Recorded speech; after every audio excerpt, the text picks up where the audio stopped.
Sa iba pang mga balita, bukas daw si Vice President Jejomar Binay na makatambal si Davao City Mayor Rodrigo Duterte sa eleksyon 2016. Ang sinasabi namang pambato ng Partido Liberal na si DILG Secretary Mar Rojas, iginiit na hindi siya tatalikod sa anumang hamon. May report si Trisha Zafra. Tuloy sa paghahanap ang kampo ni Vice President Jejomar Binay sa posibleng magiging katandem matapos ayawan ni Senator Grace Poe ang ideya na maging bise nito sa eleksyon 2016. Lahat ng mga nasasabi na magkakakandidatong Vice President, they are being considered.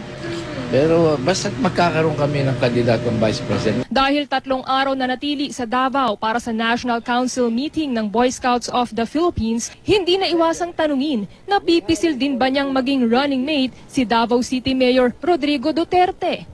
The mayor is very qualified, I tell you. Nababanggit din ang pangalan ni Duterte sa surveys bilang presidentiable para sa 2016. Ang problema, miyembro si Duterte ng Partido Demokratiko Pilipino Lakas ng Bayan o PDP Laban na pinangungunahan ni Senador Coco Pimentel na siya namang chairman ng Blue Ribbon Subcommittee na nag-iimbestiga sa di umano'y anomalya na kinasasangkutan ng mga Binay.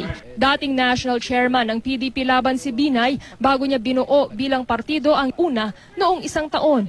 Ang sinasabing posibleng pambato ng Liberal Party na si DILG Secretary Mar Rojas nasa Mindanao rin. 7 PNP patrol jeeps ang kanyang itinurn over sa 7 munisipalidad sa Sarangani Province at 10 naman sa South Cotabato. Hindi pa direktang nagpapahayag si Rojas ng plano niya sa 2016 pero hinimok siya ni Senador Franklin Drilon na ideklara na ang posisyong kanyang tatakbuhan. Darating din dyan at lahat naman tayo ay nagnanais na magpatuloy itong daang matuwid. Wala pang anunsyo si Pangulong Aquino kung sino ang mamanukin niya para tumakbo sa ilalim ng Liberal Party.